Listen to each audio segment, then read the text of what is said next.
Hello everyone. हम लोग heat chapter में हीट ट्रांसफ़र पढ़ रहे हैं, जिसमें हम लोगों ने पिछले क्लास में कंडक्शन पढ़ा, conduction of heat through solids.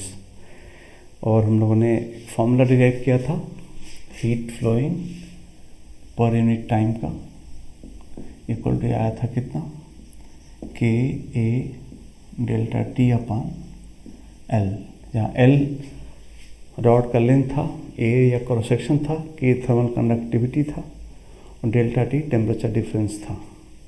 फिर इसको हम लोगों ने इस टर्म को आई थर्मल कह दिया था और इसको delta T upon L by K A कह लिया था, और फिर इसको हम delta T upon R thermal कह ले रहे हैं। इसको थर्मल रेजिस्टेंस ऑफ रॉड कहेंगे, इसको थर्मल करंट कह सकते हैं, ये टेम्परेचर डिफरेंस है। और हम लोग कहें इसको हम लोग ओम्स लॉ की तरह ट्रीट करेंगे तो क्वेश्चंस आसानी से किए जा सकते हैं। आज हम लोग 3 IITS क्वेश्चन करते हैं और फिर आगे बढ़ेंगे। तो पहला ये क्वेश्चन करते हैं, 2019 मेंस में आया क्वेश्चन, कहा कि ऐसा एक सिलेंडर है, अलग अलग मटेरियल का ही सिलेंडर, ऐसा सॉलिड सिलेंडर है, ये रेडियस r है और बाहर का रेडियस 2r है, और जो अंदर का मटेरियल है उसका कंडक्टिविटी है K1 और ये बाहर वाला जो है परत उसका K2 है ना। ये सिलेंडर दिया, कहा find equivalent conductivity equivalent conductivity. चलिए ट्राई कीजिए एक बार आप लोग खुद से, रेजिस्टेंस जैसा सोचिए, ट्राई कीजिए, फिर मैं करता हूँ आपके लिए। पॉज कीजिए, सॉल्व कीजिए। चलिए मैं उम्मीद करता हूँ सारे दोस्त सॉल्व करके ही आगे बढ़ रहे हैं। तो हमारे लिए एक रजिस्टर हुआ, इसकी लंबाई L मान लेते हैं हम लोग। तो ये रजिस्टर हुआ, इसका एक अंदर एक बाहर है, तो दोनों एक रॉड हुआ अंदर वाला, एक परत हुआ बाहर वाला, दोनों का एंड एक जगह है, एंड एक जगह है। तो एक तरीके से दोनों पैरेलल में हो गए, बिकॉज दोनों दो रजिस्टर हो गए, एक अंदर वाला एक बाहर वाला, दोनों का एक एंड एक जगह है, एक एंड एक जगह है, सो दे आर इन पैरेलल।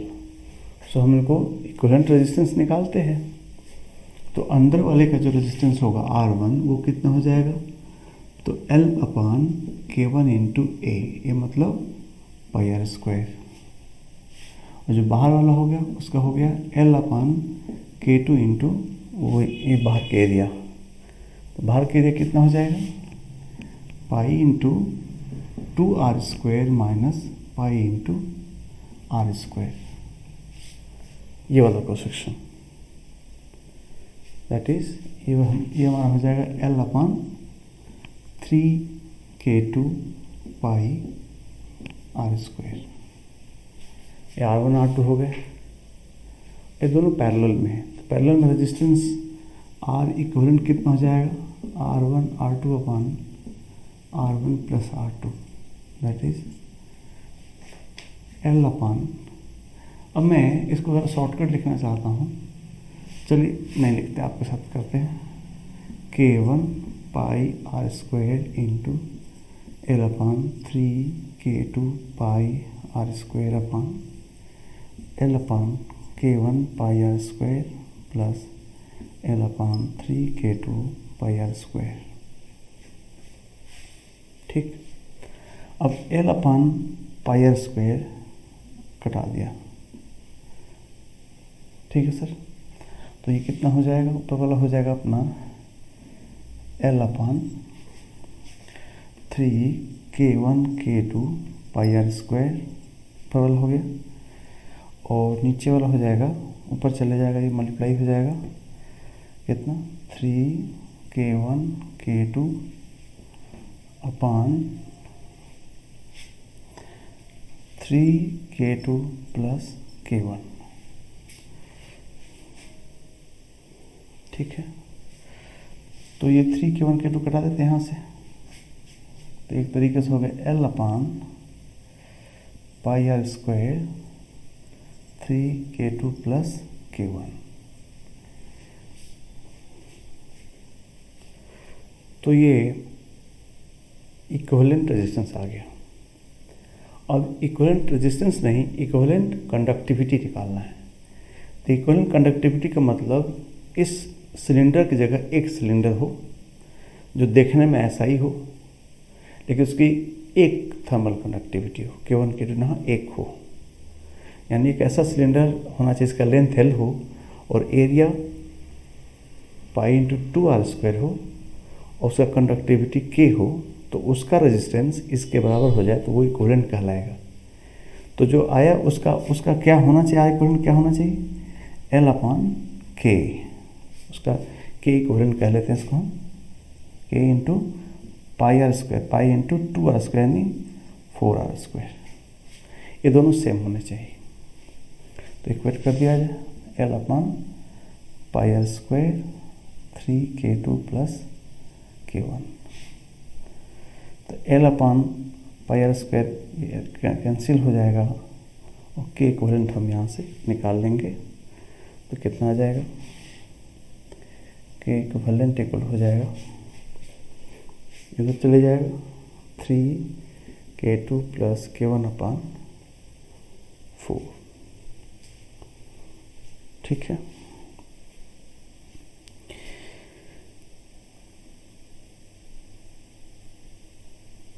तो इस तरह से हम रेजिस्टेंस इक्विवेलेंट में निकाल सकते हैं, इक्वल रेजिस्टेंस निकाल सकते हैं, इक्विवेलेंट कंडक्टिविटी निकाल सकते हैं। ये इस तरह से क्वेश्चन आया।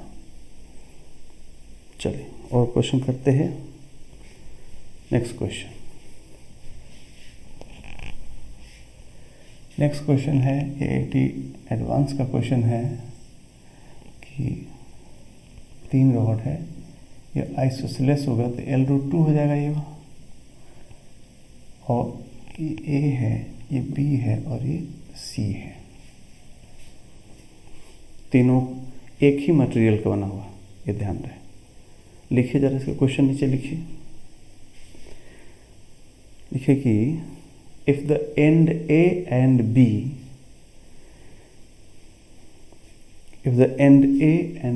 are maintained and A and B are maintained at temperature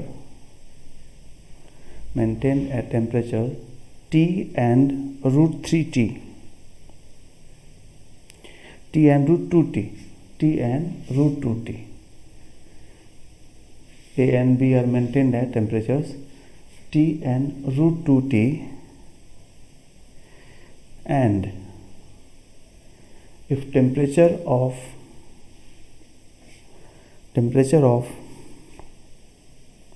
the end C, is TC,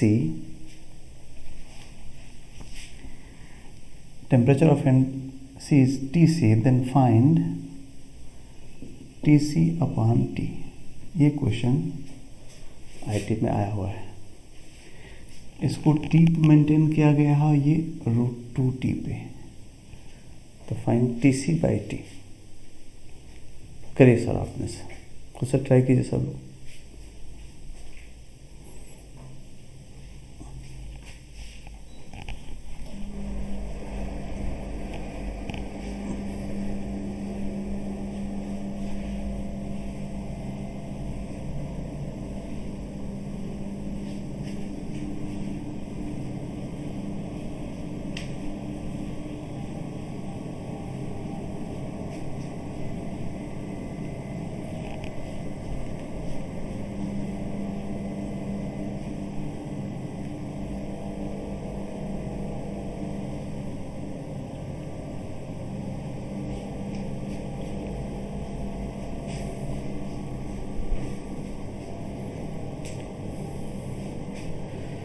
उम्मीद करते हैं सारे दोस्त पॉज करके कुछ सॉल्व किए होंगे।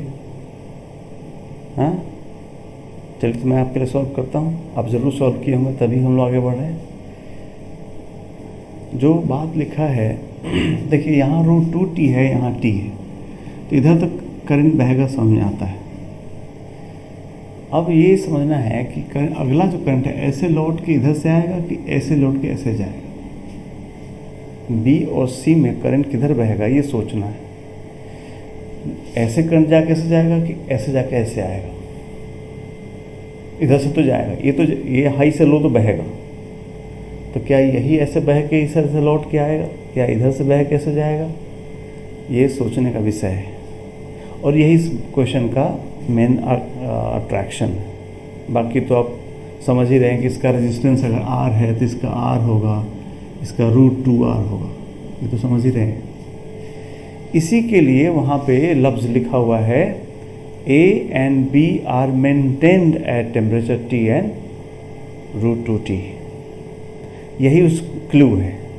मेंटेन का मतलब ये हुआ कि यहीं से हीट आएगा और यहाँ से निकलेगा। जैसे हम लोग कोई इलेक्ट्रिकल सर्किट बनाते हैं, ऐसा बना दिया, एक और रेजिस्टेंस बना दिया, ऐसा रेजिस्टेंस बना दिया, और ना कह दिया कि ए और बी इसका नाम रख लिया, इसका नाम सी रख लिया, और कहा ए बी के बीच में सेल जोड़ दिया। तो इधर चाहे जो करंट जो हो, ये क्लियर ए बी का जोड़ने का मतलब यहाँ का पोटेंशियल डिफरेंस सेम रहेगा, और सेल ही करंट लेगी और देगी। तो ए और be maintained at this temperature means कि अब वहाँ पर हीट जो आएगा इन्हीं में से आएगा और यहीं से जाएगा। तो यहाँ तो हीट ऐसे जा रहा है, तो इधर से अब ऐसे जो करंट जाएगा वो अगला कहाँ जाएगा, कहाँ से निकलेगा, ये बात सोचना है। अगर आप ऐसे नहीं करते हैं तो आप गलत हो जाएंगे। जैसे कैसे, देखिए, अगर आप नहीं करेंगे तो भी, अगर ध्यान से करेंगे तो गलती अपनी पकड़ा जाएगी। मान लो कोई बच्चा सोचता है ऐसे करंट जाएगा और ऐसे जाएगा और ऐसे आएगा, तो गलत होगा। कैसे, यहाँ से यहाँ गया तो टेम्परेचर B से कम A का हो गया, और अगर ऐसे कर रहे हैं तो T से A से कम C का हो गया, तो C का टेम्परेचर A से भी कम हो गया, तो फिर इसमें से इसमें आएगा कैसे? इसलिए यहाँ पर एक्चुअली सेल जुड़ा है एक तरीक़ा से, इधर करंट इधर जाएगा, अलग जाएगा। ये I1 I2 कह रहे हैं, करंट तो अलग अलग होगा, लेकिन ये बात ऐसे करना होगा बस, तो कोई दिक्कत ही नहीं। तो हम लोग इधर से इधर चलते हैं, ये करंट निकाल लेते हैं, ये वाला करंट निकाल रहे हैं।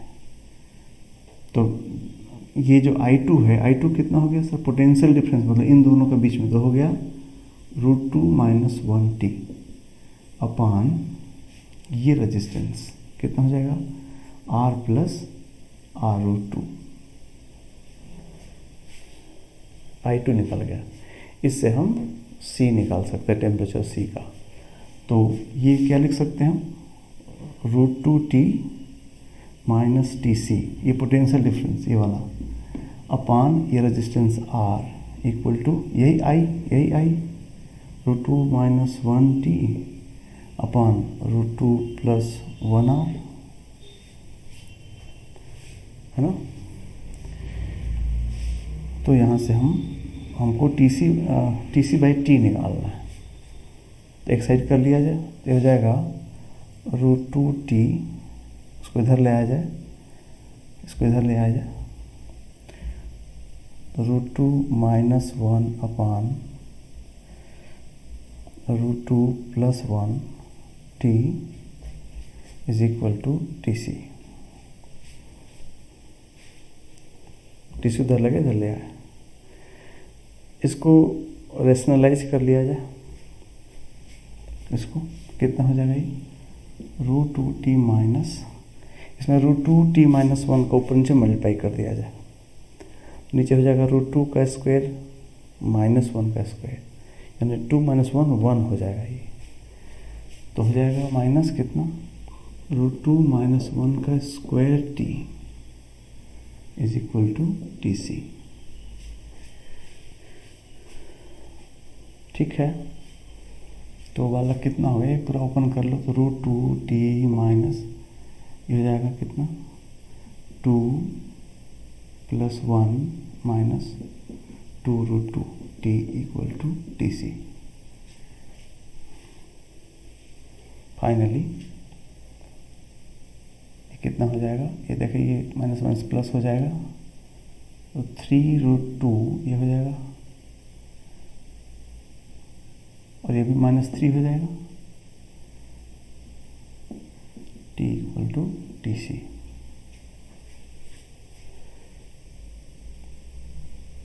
So we have TC/T. TC/T = this 3√2 - 1.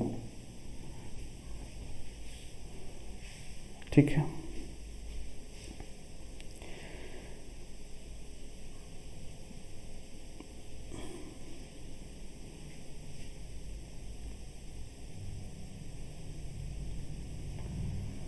तो ये बात ध्यान रखना है, मेंटेन मतलब यहीं, अब एक्चुअली इधर से हीट आया, इधर से हीट निकला, मेंटेन का मतलब ये हुआ, ये मेंटेन किया गया, बाकी नहीं. ठीक है. एक बार मैं कैलकुलेशन चेक करना चाहता हूँ. I2 यहाँ से हमने निकाला तो हो गया √2T - 1T अपान ये रेजिस्टेंस सीरीज में R + R√2. ये ठीक है. फिर हम लोगों ने यहाँ से कर दिया कि √2T - TC upon R = I, ये वाला I. ठीक है. इसके बाद हम लोगों ने क्या किया, √2T यहाँ रखा, TC उधर ले गए, इसको इधर ले आए. ठीक है. फिर क्या किया, इसको हम लोग रेशनलाइज किए, ऊपर नीचे √2 - 1 का मल्टीप्लाई किए, तो यहाँ √2 - 1 का स्क्वायर ऊपर में, लेकिन यहाँ हो गया √2 का स्क्वायर 2 - 1, 2 - 1 1 हो गया. सही है. ओपन कर दिया तो हो गया ये 2 + 1 3, a² b² - 2ab ना. सो ये हो गया माइनस माइनस प्लस हो जाएगा, तो 2 × √2T - 3T. ठीक है. फाइनली वैल्यू निकाल लिया जो भी है. देख लीजिएगा ना कैलकुलेशन. ये क्वेश्चन, एक और क्वेश्चन करते हैं 2013 एडवांस का. 13 एडवांस का क्वेश्चन है ये. ऐसे 2 ब्लॉक बने थे, ये फिगर बना के आया है. इक्वल लेंथ के 2 ब्लॉक बने हैं. एक डायग्राम 1 बना है, डायग्राम 1, डायग्राम 2 बना है. ऐसा एक पर एक दोनों ब्लॉक रखा हुआ है, सेम दोनों ब्लॉक को.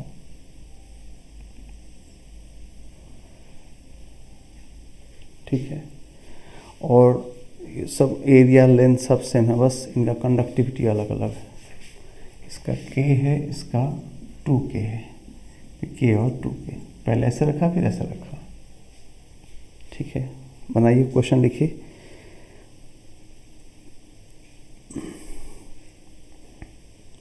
लिखा कि if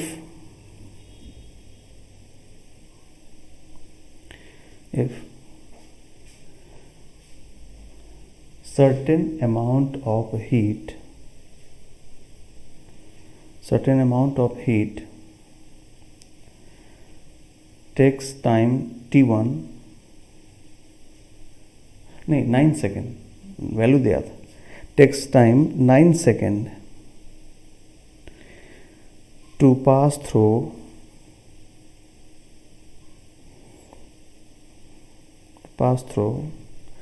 arrangement 1, then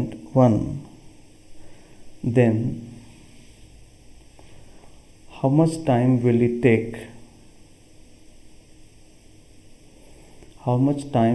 take for the same heat to flow through? How much time will it take for same heat to flow through arrangement 2, flow through arrangement 2 कर लेंगे आप, कीजिए अपने से, ट्राई कीजिए।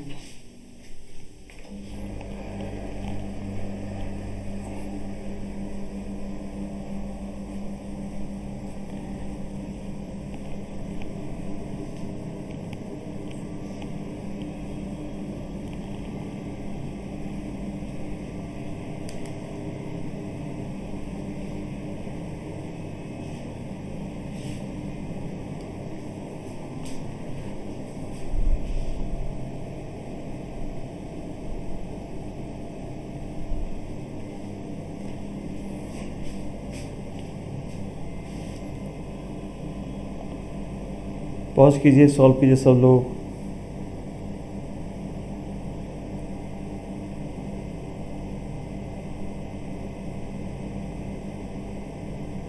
चलिए, उम्मीद करते हैं सभी लोगों ने पॉज किया और सॉल्व किया।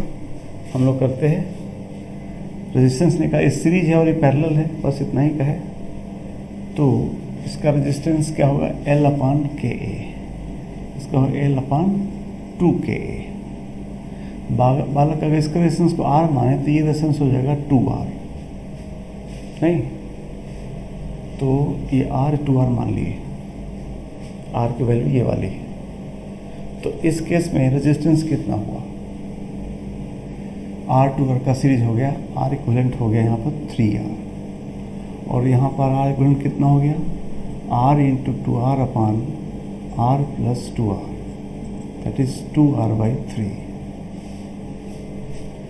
अब कह रहा है इसमें से हीट क्यू जाता है 9 सेकेंड में, तो उतना ही हीट इसमें से कितने देर में जाएगा। डेल्टा टी दोनों में सेम है, ये क्वेश्चन दिया है।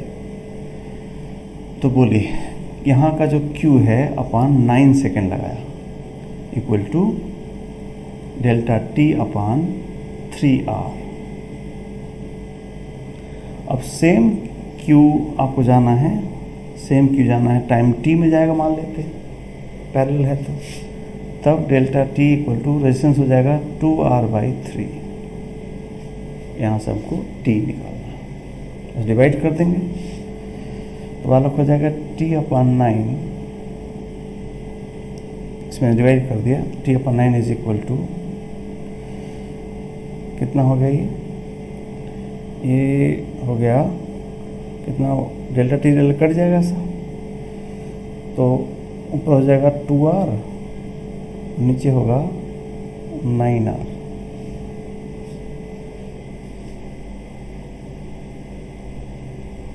सही बात है ना, डिवाइड किया जाए।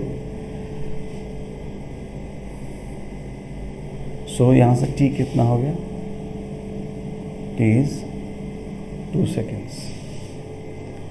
तो 2 सेकेंड्स में ये इतना क्रॉस कर जाएगा time.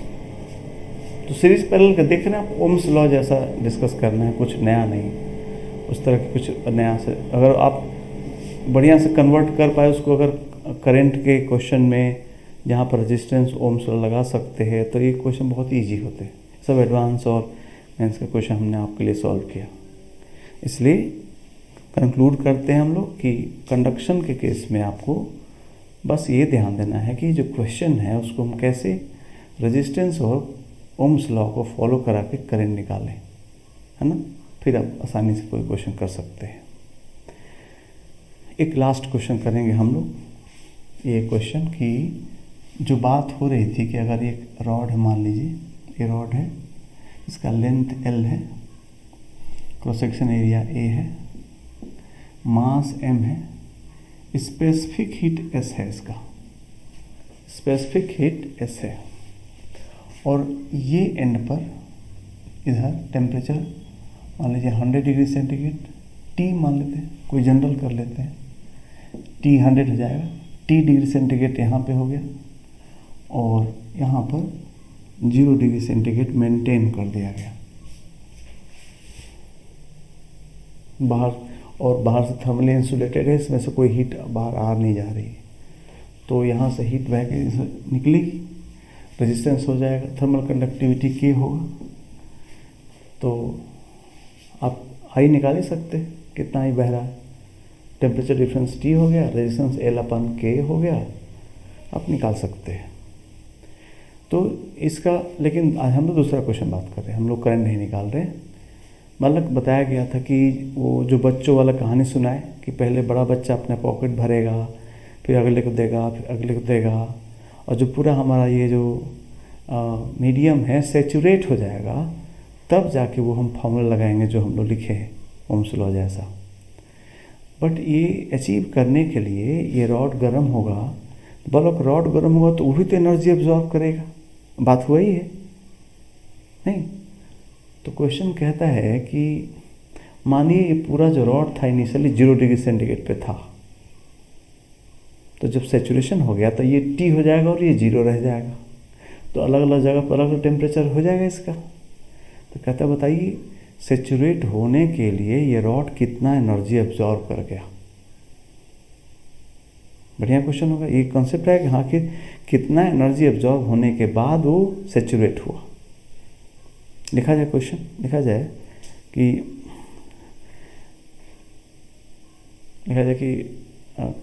assume the rod initially at 0 degree centigrade. Assume the rod initially at 0 degree centigrade and no heat loss through its side walls. And no heat loss through its side walls. ठीक, side walls. Find the heat absorbed. Find the heat absorbed by the rod. Find the heat absorbed by the rod until it heat absorbed by the rod until it attains the saturated state. Until it attains the saturated state.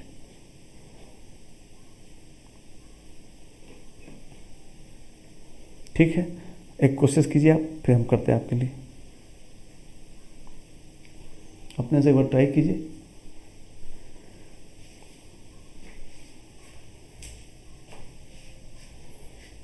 Pause कीजिए, solve कीजिए।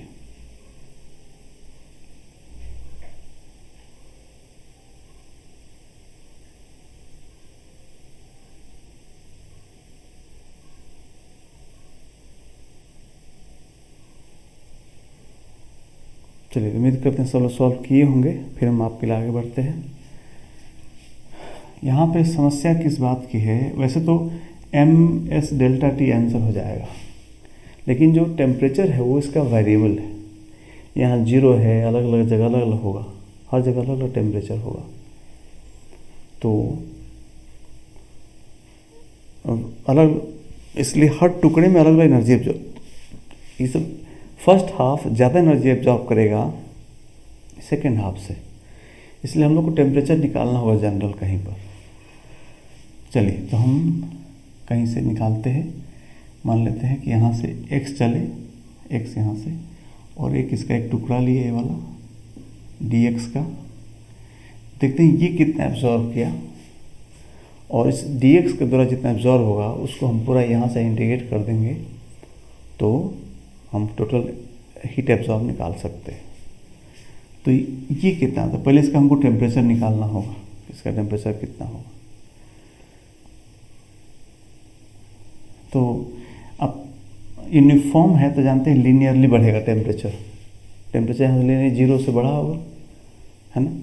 तो हम simple कर लेते इधर, इसीलिए हम इधर x से 0 थे इसलिए लेना आसान था। मैं कैसे कह दूंगा कि L चलने पर टेम्परेचर T बढ़ गया, तो x चलने पर कितना होगा, इसलिए Tx हो जाएगा T/L इंटू x।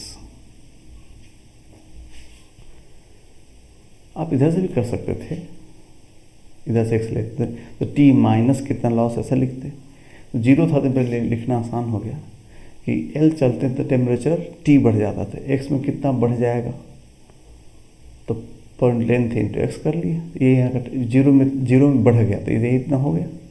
आप चाहे तो ऐसे भी कर सकते हैं।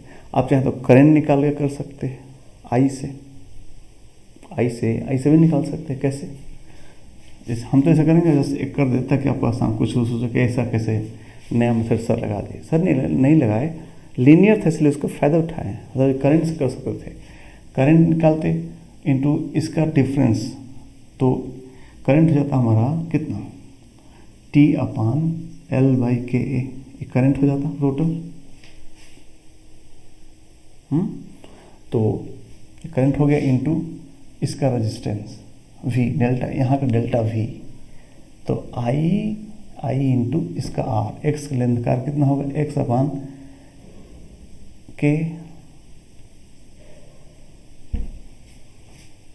होगा। तो देखो फिर कट जाएगा नहीं के तो वही चीज़ आ जाएगा यहाँ से। इसीलिए लीनियर था तो हमने सीधा यूनिटी मेथड लगा दिया। यानी आगे बढ़ा जाए तो बताइए, इनिशियली रॉड हर जगह 0 पे था, तो ये एंड T पे आ गया, तो वो जो छोटा सा हिस्सा है वो कितना एनर्जी एब्जॉर्ब किया ये देखा जाए।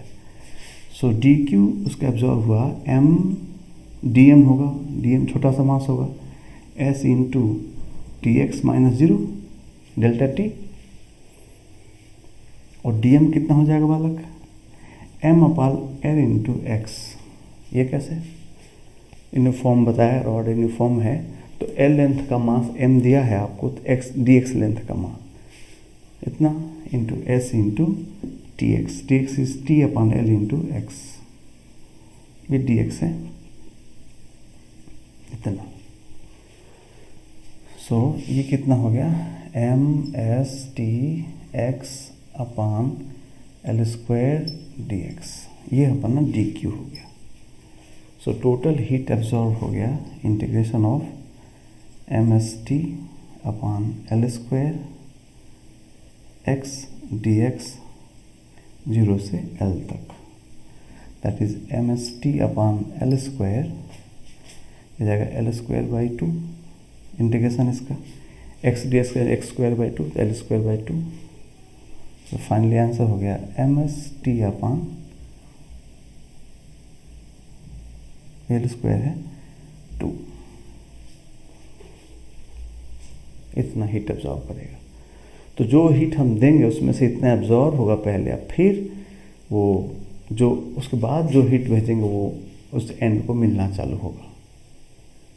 ठीक है, चलिए, तो ये हमारा कंडक्शन पूरा हो यहाँ से। अब हम लोग आगे बढ़ते हैं, अगला है कन्वेक्शन। तो अच्छी बात ये है कि कन्वेक्शन में कोई लॉ नहीं पढ़ना है, मेन अपनी पढ़ाई रेडिएशन की है। कन्वेक्शन में कोई न्यूमेरिकल लॉ नहीं है, थोड़ी सी कन्वेक्शन होता क्या है ये जान लेते हैं, और एक दो छोटी छोटी बातें जो बोर्ड्स में आए हैं, तो NCERT में है तो मेंस में भी आती हैं, वो भी जान लेते हैं।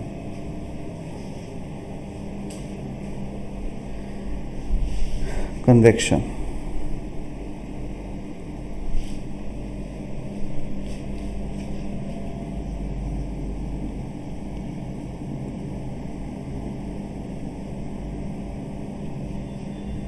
तो कन्वेक्शन मोस्टली आपका किस में, mostly in liquid and gases में होता है, सॉलिड्स में नहीं। बिकॉज कन्वेक्शन में तो ये शर्त है ना कि जिसको एनर्जी मिले वो खुद कैरी करके और जो उसका रेसिपिएंट है उसको दे आए, है ना। कंडक्ट में क्या था कि जिसको एनर्जी मिला वो अपनी जगह बैठे रहे और धीरे धीरे एक दूसरे को पास करते हुए चले। बट कन्वेक्शन में कि जिसको मिले खुद ले जाके वो जिसको चाहिए वो दे आए, तो वो इसलिए ज़्यादातर आपके लिक्विड और गैसेस में ही पॉसिबल है। अच्छा, अब कैसे होता है, तो जैसे आप एक दो एग्जाम्पल है आप जो जानते हैं, इसलिए अच्छी बात है, लॉ नहीं, इसलिए आपको सिंपल बातें पढ़नी इसमें। जैसे कि पहला चीज़ कि आप देखें, पानी गर्म करते हैं हम लोग, बर्तन पानी गर्म करते हैं, तो हम तो उसके जो बॉटम है उसमें ओवन पे रख देते हैं, तो बॉटम को पानी गर्म होता है वो खुद उठता है ऊपर की तरफ। नहीं, ऐसा नहीं कि ये लेयर गर्म हुआ फिर अगला लेयर पे, ऐसा लेयर वाइज नहीं होता, ये लेयर गर्म को उठ जाती है ऊपर, और एक तरीके ऐसे ऐसे चल रहा होता प्रोसेस। तो पूरा इस तरह से पूरा प्रोसेस, पूरा वाटर एक साथ टेम्परेचर 100 पे अचीव कर मिलते रहता आपस में। ये कन्वेक्शन हुआ। गैसेज में तो आप देख ही रहे कि गैसेज में गर्म हवा है तो धीरे धीरे वो गर्म हवा ही पास आके आपको गर्म कर देती है।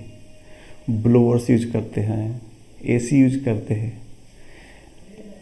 एसी में कोई है, हवा चल रहा है, ठंडे में है तो ठंडे से हवा चल के गर्म में आ रहा है, तो टेम्परेचर एसी का ठंडा हवा चल के आपके पास तक चले आ रहा है नहीं।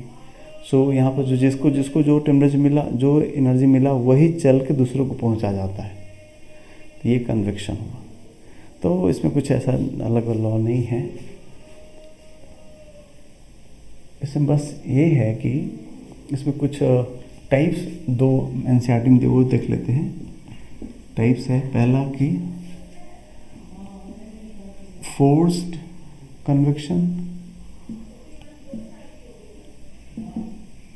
और दूसरा नेचुरल कन्वेक्शन।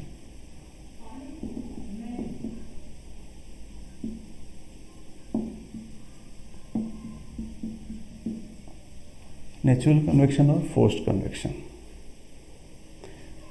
नेचुरल कन्वेक्शन नाम जैसा है कि खुद से स्वयं से होने वाला जो कन्वेक्शन है, जैसे कि गर्म हवा है तो अपने से ऊपर उठती है ना, तो ये नेचुरल हुआ, अपने से गर्म हवा ऊपर की तरफ उठती है, तो ये जो हीट का जो प्रवाह हुआ ये हुआ नेचुरल कन्वेक्शन।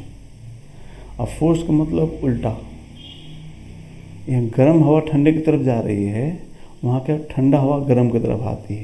जैसे एसी का ब्लोअर है, एसी के अंदर टेम्परेचर कम है, वो ज़बरदस्ती हवा फेंक के आपको, तो लो से हाई की तरफ हवा आ रहा हो तो ये होगा फोर्स्ड हो गया। तो यही दोनों फ़र्क है। नेचुरल कन्वेक्शन पहले हम लोग करते हैं नेचुरल कन्वेक्शन। नेचुरल कन्वेक्शन इसमें क्या होता है, हॉटर एयर राइजेज अप। यही है, ये जो ऐसा कहीं भी हो रहा है कि नेचुरल कन्वेक्शन चल रहा है। इसके दो एग्जाम्पल्स हैं, सी ब्रीज एंड दूसरा लैंड ब्रीज।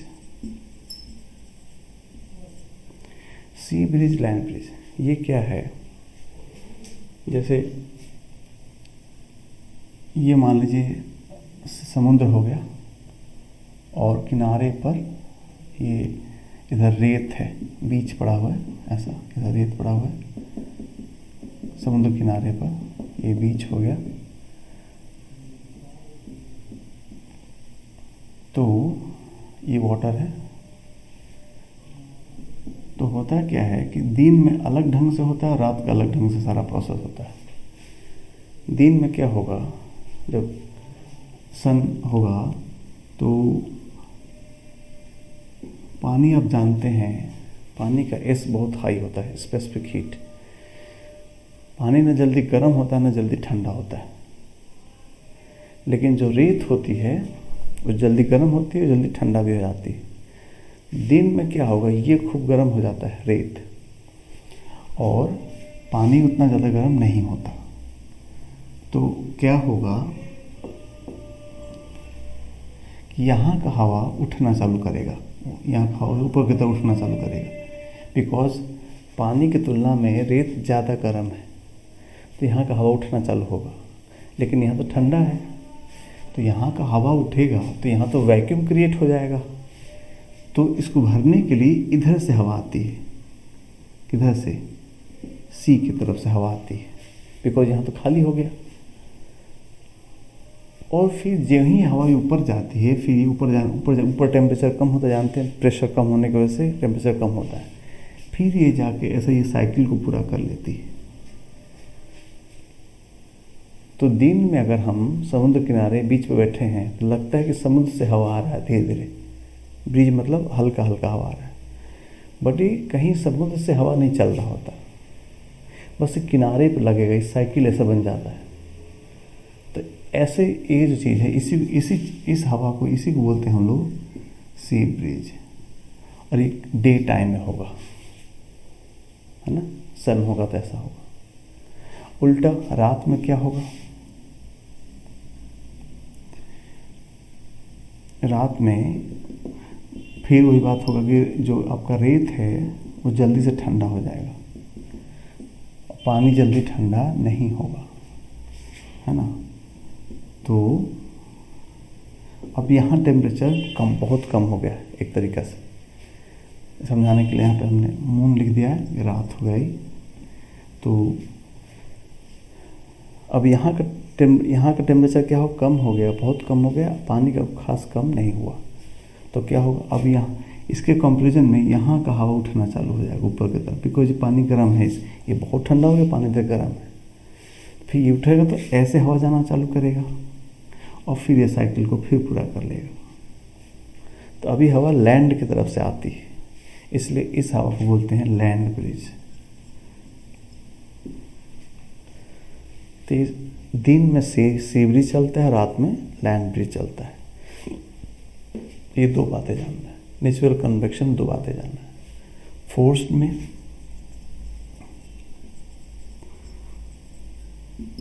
में क्या होता है कि ये उल्टा होता है।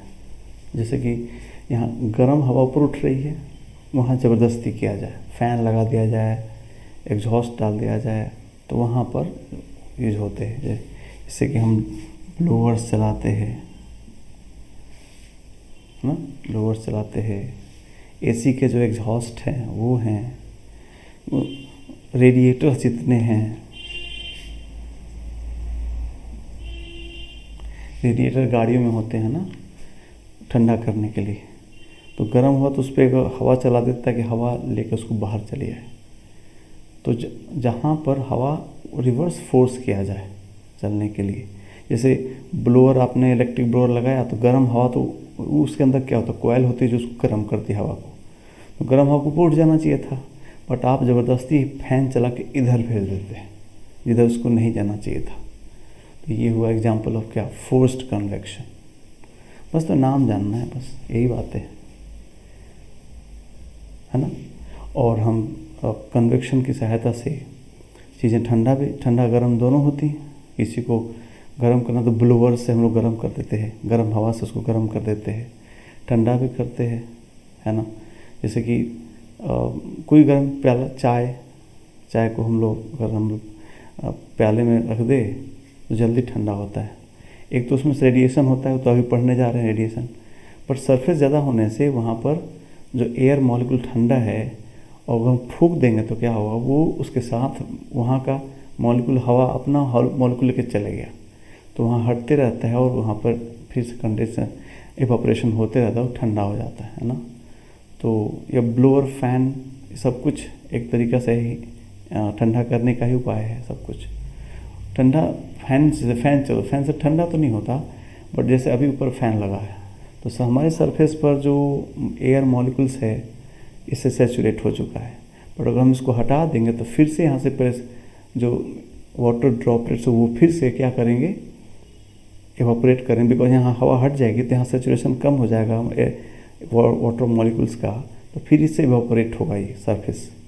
तो अगर सरफेस से वाटर इवापोरेट होगा तो एनर्जी लेगा, इवापोरेशन के लिए ml भी एनर्जी चाहिए, तो एनर्जी सरफेस से ही लेता है, तो सरफेस पे ठंडा लगता है।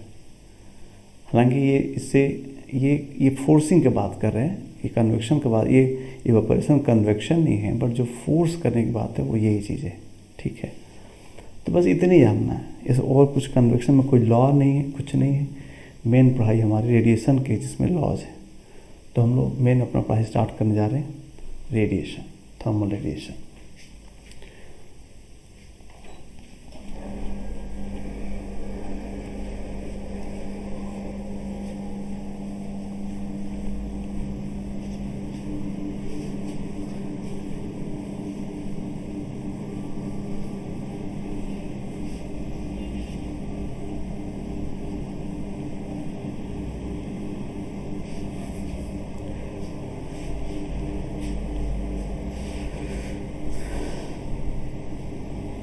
चलिए, तो हम लोग जो थर्ड पार्ट है रेडिएशन का, थर्मल रेडिएशन, और इसमें थोड़ा लॉज हैं, 2-3 लॉ है, ये थोड़ी पढ़ाई मुश्किल है, इसको हम लोग देखते हैं और इस पर खूब जेई पूछता है ये topic.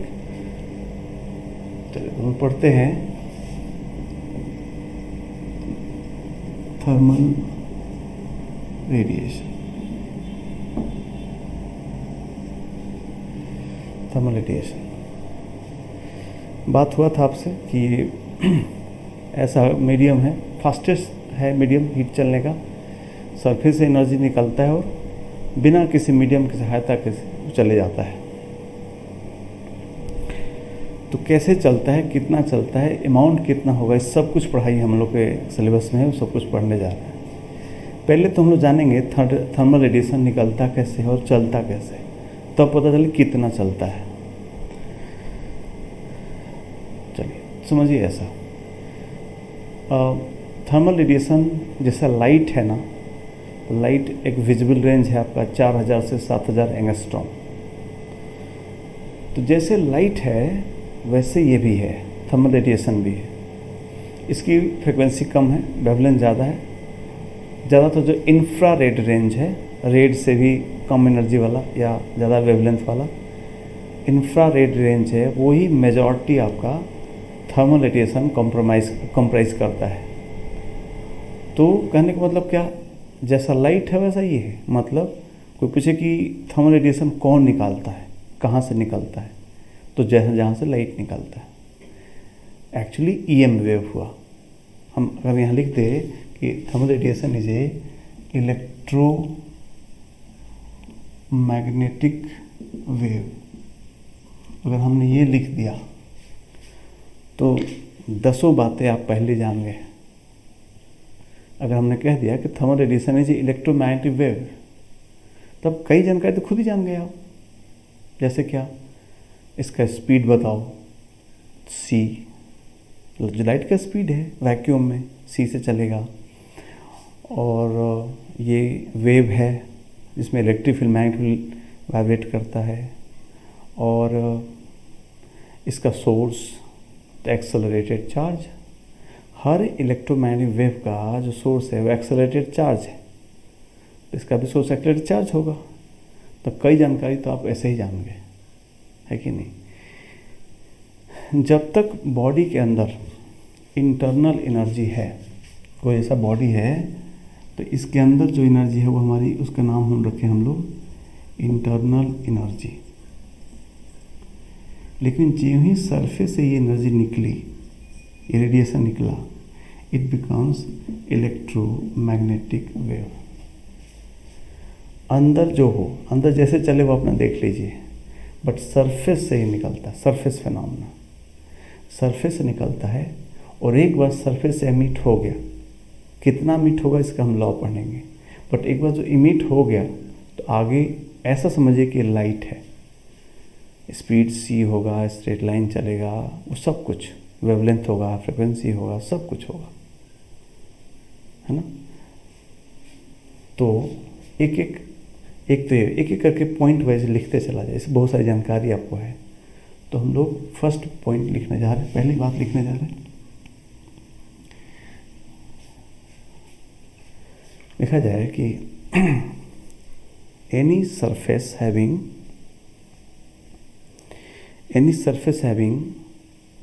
non-zero Kelvin temperature, every surface having non-zero Kelvin temperature radiates heat, radiates energy लिखिए, radiates energy in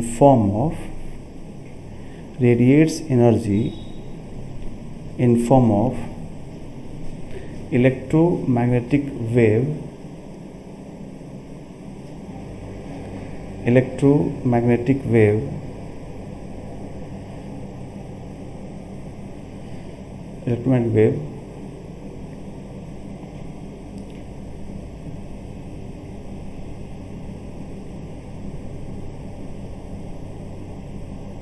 form of electromagnetic wave, and the radiations in infrared range, and then radiations in infrared range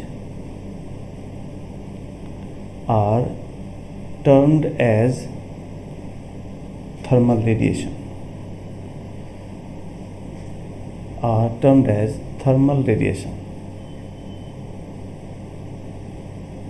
कुछ बातें मैंने करी. Non zero kelvin temperature, देखिए absolute temperature kelvin में लिखा जाता है और जीरो केल्विन टेम्परेचर इम्पॉसिबल हो गया. इम्पॉसिबल टेम्परेचर कहा जाता है जीरो केल्विन. जीरो केल्विन मतलब कुछ नहीं चलेगा, कुछ नहीं मतलब इलेक्ट्रॉन भी जहाँ है वहाँ रुक जाएगा. हमारा आपका तो छोड़िए, है ना. उसके वो एब्सोल्यूट है. जीरो नेगेटिव केल्विन तो होता ही नहीं. वो जीरो होना ही असंभव इस दुनिया के लिए, बिकॉज हमारे पढ़ाई के हिसाब से जीरो केल्विन टेम्परेचर पे everything, every motion will cease. So उसके इसका मतलब क्या, एक तरीका से कह रहे हैं कि हर चीज़ में कुछ ना कुछ टेम्परेचर तो होता ही है कि नहीं. सो कुछ भी टेम्परेचर किसी बॉडी में है तो वहाँ से रेडिएशन निकलेगा. किस फॉर्म में? इलेक्ट्रोमैग्नेटिक फॉर्म, इलेक्ट्रोमैग्नेटिक वेव के फॉर्म में. और जो उसमें फ्रिक्वेंसी रेंज होगा, जो इंफ्रारेड होगा, वो अलग को हम लोग कहते हैं क्या? Thermal radiation. अगर 4000 से 7000 होगा सरफेस से निकलने वाला तो हमको दिखने में लगेगा. अब क्या है कि ये जो इलेक्ट्रोमैग्नेटिक वेव्स हैं, इंसान कुछ को देखता है और कुछ को महसूस करता है. यही कि सरफेस से निकला, लेकिन अगर 4000 से 7000 के बीच है तो उसको हम उसको देख पाते हैं आँख से. लेकिन उससे कम एनर्जी की है, रेड से कम, इन्फीरियर टू रेड. इंफ्रारेड जो है वो हमको, इंसान को दिखता नहीं, लेकिन वो हमको गर्मी की तरह महसूस होता है कि गर्म है, वहाँ से गर्म महसूस होगा, बट वो दिखेगा नहीं. जैसे धूप है, तो धूप में दोनों है. कोई पूछे आपसे, बताओ कि सन की जो रेज हैं वही गर्म होती हैं, सन की रेज ही गर्म होती हैं, या फिर सन लाइट अलग भेजता है और हीट अलग भेजता है? तो दूसरा वाला सही है. सन में जो टेम्परेचर है उसमें दोनों तरीके के सब वेव, पूरा रेंज आ रहा है. तो उसमें विजिबल रेंज हमको दिख जाता है, लेकिन जो हीट आते वो दिखता नहीं. जब हाथ पे पड़ती है धूप तो गर्म लगती है. गर्म लगने की वजह ये हुआ कि उस पर हीट भी पड़ रहा है और लाइट भी पड़ रहा है. तो लाइट दिखता है, हीट को हम महसूस करते हैं. एक अमेजिंग बात बताएं आपको, जैसे कहा कि ये भी एकदम लाइट की तरह हैं और इंफ्रारेड रेंज में हैं, और सभी सरफेस जिनका कुछ भी टेम्परेचर है उनमें से ये निकलती है. सोचिए अगर हम इंफ्रारेड रेंज देखने लायक होते तो हमारे लिए दिन रात कुछ नहीं होता. सही बात भाई. हम रात में क्या, अंधेरे में क्या करते, कुछ दिखता नहीं हमको, बिकॉज वहाँ विजिबल लाइट नहीं होती. बट चीज़ें तो पड़ी रहती हैं, उनमें से तो ईएम वेव आ ही रही है, बट ईएम वेव जो वहाँ से आ रही है उसका रेंज इंफ्रारेड रेंज है और वो हम दिख नहीं पाता. आप में से कई लोग जानते हैं कि इंफ्रारेड स्पेक्स होते हैं, चश्मे होते हैं, जो अपने सैनिक जो होते हैं, कमांडो होते हैं, वो बॉर्डर पे जो पेट्रोलिंग होती है वहाँ पहनते हैं और रात में आसानी से देख सकते हो इंफ्रारेड चीज़ों. कोई चल रहा है वहाँ, कुछ है. कभी कभी अगर आपने टीवी देखे होंगे, जो इधर एनिमल प्लेनेट या नेट जियो या डिस्कवरी ऐसा जो चैनल होता है, वाइल्ड लाइफ वो लोग दिखाते हैं. तो क्या करते हैं, जो जंगल होता है उसमें रात में कैमरे इंस्टॉल कर देते हैं और फिर चले आते हैं, रिकॉर्डिंग लगा देते हैं. तो उसमें रात में कुछ जानवर जाते हुए दिखते हैं. तो रात में तो वो आसानी चल रहे होते हैं, उनको आइडिया है. और कुछ जानवर तो इंफ्रारेड भी देखते हैं. तो कैमरे देखते हैं कैसा फ़ोटो खींचता है, वो ब्लैक एंड वाइट होता है ना. तो वो इंफ्रारेड कैमरे हो तो देख सकते हैं, रात में भी देख सकते हैं। सो मैं ये बात इसलिए कर रहा हूँ कि आपको जल्दी से विश्वास हो कि जो हीट भी एक तरीके का लाइट ही है। इंसान का लाइट का रेंज है 4000 से 7000, बट उसके नीचे भी लाइट ही है, बट हमको नहीं दिखता, हम उसको महसूस करते हैं स्किन पे। कहते हैं ना कि हमारे इंसान में 5 सेंसरी ऑर्गन्स है, तो आँख और स्किन भी एक सेंसरी ऑर्गन है, तो ये हीट को महसूस करती है। आप एक चीज़ और बात एक और दिखाएं आपको, एक और इस हमने आप जल्दी रियलाइज करें कि ही, बिकॉज उसके बाद तो बोल देंगे कि वो सारा फॉर्मूला यहाँ भी लगेगा। जैसे रॉड होता है, आयरन रॉड देखा आप, देखिए कैसा है, पहले ब्राउन या ब्लैकिश कलर का रहता है, तो को जब गर्म करते हैं तो पहले लाल होना चालू होता है, रेड होना चालू होता है, नहीं रेड होना चालू होगा। क्या मतलब, पहले जो उसमें से रेडिएशन था उसमें से वो एब्जॉर्ब कर रहा था, रेडिएट नहीं कर रहा था। अभी तो उसमें से बहुत ज़्यादा जो हीट का रेडिएशन था वो दिख नहीं रहा था, लाइट उस पर एब्जॉर्ब हो जा रहा था। बट गर्म होने से क्या हो, उसका रेडिएशन का पावर बढ़ रहा है, तो सबसे पहले रेड आया। रेड ही पहले आया, कैसा इंफ्रारेड से निकल रहा था पहले, अब इंफ्रारेड बढ़ा तो क्या आया, रेड आया, है ना। और अगर कहीं आपने टीवी में ही देखा होगा, वो पिघलता हुआ आयरन जाता हुआ कैसा मतलब येलो दिखता है, तो समझ रहे हैं क्या होगा, विवग्योर, रेंज के बाद ऑरेंज, रेड के बाद ऑरेंज, येलो आते हुए मेल्ट हो जाता है। तो क्या हो रहा, गर्म कर रहे हैं तो एनर्जी बढ़ रही है, तो इंफ्रारेड से रेड हुआ, रेड से ऑरेंज हुआ, ऑरेंज से फिर येलो होना चालू हुआ, तो एनर्जी बढ़ रही। तो ये सेम चीज़ है, इसलिए जो स्टेटमेंट 1 हुआ कि हर एक वो चीज़ जिसका टेम्परेचर 0 केल्विन से ज़्यादा है उससे सरफेस से निकलता है। कितना निकलता है, हम लोग स्टीफेंस फार्मूला है, हम लोग निकाल के फार्मूला दे सकते हैं, निकलता है। और एक बार जो सरफेस से निकल गया, ये इट्स बिहेव लाइक ए क्या, light, EM wave. Second point लिखा जाए, once energy radiated from a surface, once energy is radiated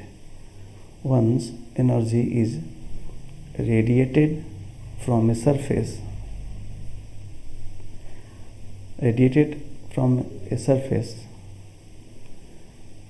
it follows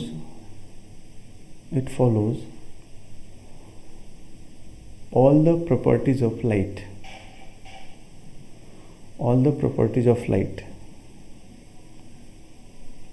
Follows all the properties of light. For example, velocity c, speed लिखिए, speed c, comma, reflection and refraction, जो ऐसा होता light वैसा heat का भी होगा, reflection and refraction etcetera. एक बार surface के अंदर है तो इंटरनल एनर्जी है, बट जिन सरफेस से निकला वो एक लाइट ही है, हमको नहीं दिखता तो बात अलग है। वो रिफ्लेक्शन करता है, वो रिफ्रैक्शन करता है, सी से चलता है ना बालक। सन की रेज पृथ्वी तक आती हैं 8 मिनट से ज़्यादा समय लगता है। तो धूप आया तो लाइट भी आओ, गर्म भी तुरंत लगना चालू हो जाता है। ऐसा नहीं कि पहले लाइट या फिर धूप आता है, ऐसा नहीं है। धूप में जाएंगे तो उजाला और गर्मी दोनों लगता है, मतलब दोनों एक साथ पहुंचाया, विजिबल और इंफ्रारेड दोनों एक साथ पहुंचाया।